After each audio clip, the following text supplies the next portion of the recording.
Não existe no Brasil uma regulação específica sobre o setor.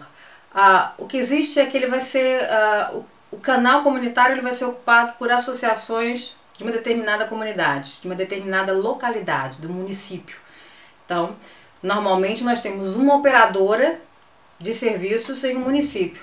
Com exceção de São Paulo, pelo seu tamanho, ele tem duas operadoras, então temos dois canais comunitários distintos. Mas fora isso, o normal é que dentro das cidades, onde haja uma operadora, um canal comunitário ocupado pelas associações dessa cidade.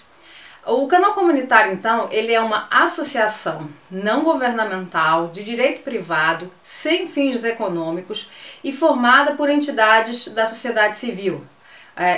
E também por pessoas, né, no caso desta comunidade. O Código Civil Brasileiro, no seu artigo 44, ele diz que existem 6 tipos de pessoas jurídicas de direito privado no Brasil, que são as associações, as sociedades, as fundações, as organizações religiosas, os partidos políticos e as empresas individuais de responsabilidade limitada. Então, os canais comunitários, enquanto associações, não são empresas, porque elas são coisas diferentes.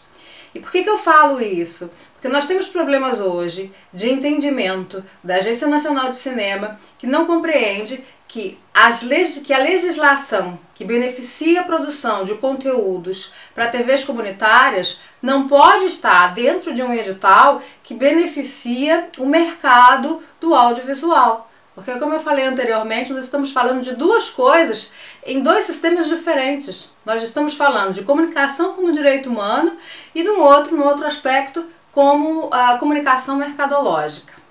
Os canais comunitários, eles são mídias livres. São espaços que devem estar livres da influência do mercado e das pressões políticas e sociais.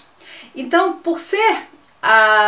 pode ser até que na sua cidade exista um espaço de uma programadora que esteja ocupando o canal, que se chame comunitário, e que na verdade ele não permita a participação da comunidade ou que a sua produção audiovisual, sua programação seja dentro de uma linha comercial.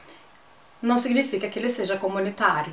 O que provavelmente deve estar acontecendo é uma falta de compreensão da comunidade sobre o espaço e de como deve ser feito o empoderamento em relação a esse meio de comunicação. Isso tem muito mais a ver com questões de falta de conhecimento, porque o canal é para todas e todos da comunidade, e nesse ponto nós temos que então fazer com que haja uma intervenção do chamado Ministério Público. Por quê? Porque aí nós vamos ter um organismo que vai desempenhar, um órgão que vai desempenhar um papel que vai garantir a presença dos cidadãos nos meios de comunicação comunitária. Isso tem ocorrido em algumas cidades no Brasil e tem tido bons resultados, porque se faz um termo de ajuste de conduta e as pessoas percebem que, na verdade, o canal é para todos. Mas, voltando a questões de conceitos e também a questões da minha linha de pesquisa, eu trabalhei com dois pesquisadores, a Amartya Sen e com o Peter Green, né? Eu trabalhei com os estudos deles. E o Amartya Sen, ele é escritor e é economista indiano, professor e foi reitor da Oxford, foi prêmio Nobel. Em seus estudos sobre justiça, ele aponta que existem 4 razões para a importância das mídias livres no contexto de uma democracia saudável e justa. Que é o quê? É a garantia de conhecer melhor o mundo em que vivemos e melhorar a qualidade de vida, a difundir o conhecimento e, com isso, permitir uma análise crítica, né, do que ocorre. Também a questão da proteção e da segurança humana, dando voz aos negligenciados e desfavorecidos. E, por fim, de formação de valores baseados na existência de liberdade na comunicação e na argumentação pública. E a argumentação pública é muito importante nas democracias. o sistema midiático ele desempenha um papel de facilitar a argumentação pública. Os meios de comunicação social são importantes não só para a democracia, mas segundo o próprio Amartya Sen, para alcançar a justiça em geral. E apesar das televisões comunitárias refletirem a manutenção de um exercício, de um direito constitucional, nós temos que tomar cuidado com dois aspectos que devem ser observados no Brasil, que é o uso da comunicação enquanto quarto poder e o fato das mídias governamentais, principalmente da esfera federal, serem um dos maiores nichos do mercado publicitário brasileiro. O Amartya Sen, ele nos traz um exemplo sobre a liberdade de um indivíduo não londrino, isso falando num aspecto em Londres.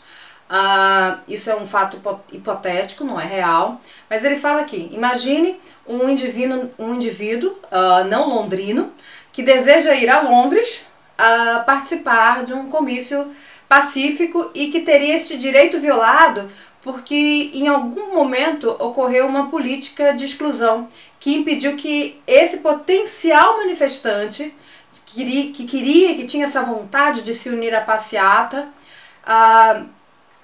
ele foi impedido de participar. Então o que ele diz é que houve, nesse caso, uma restrição.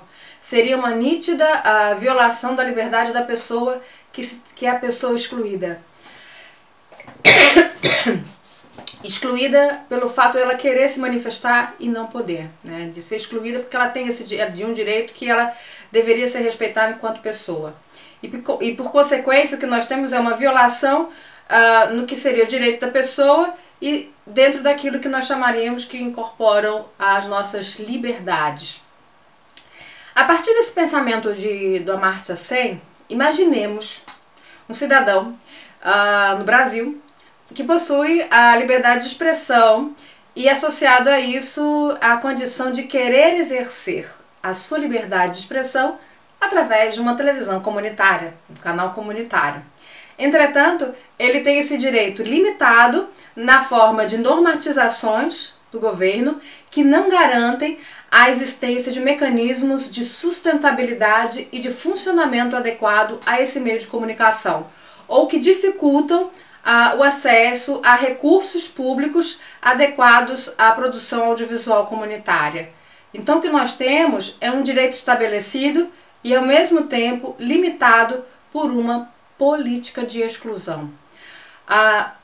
O Peter Dahlgren, que é pesquisador na área de comunicação, ele considera que a democracia é um sistema que se encontra sustentado pela participação dos cidadãos nas instâncias políticas e sociais. Essa participação cidadã ela é constituída por um leque de atividades políticas, desde as formas de discussão em âmbito restrito até o âmbito mais geral, como um meio de aproximar as pessoas, né? Então de reunir as pessoas que convivem num determinado espaço geográfico. Mas sem deixar de reconhecer uma coisa, o grande problema é que a democracia pode significar coisas muito diferentes para pessoas diferentes. A preocupação do Peter Dahlgren, inclusive, consiste em contrariar uma perspectiva da democracia como sendo algo restrito a alguns grupos, como políticos profissionais, jornalistas, lobistas e outras elites sociais. Democracia para todas e todos. E, por sua vez, considera que a saúde da democracia ela se apresenta cada vez mais associada à saúde dos meios de comunicação, considerando a forma como a informação é compartilhada e as opções que os indivíduos possuem para exercer a sua liberdade de expressão, ideias e ideais.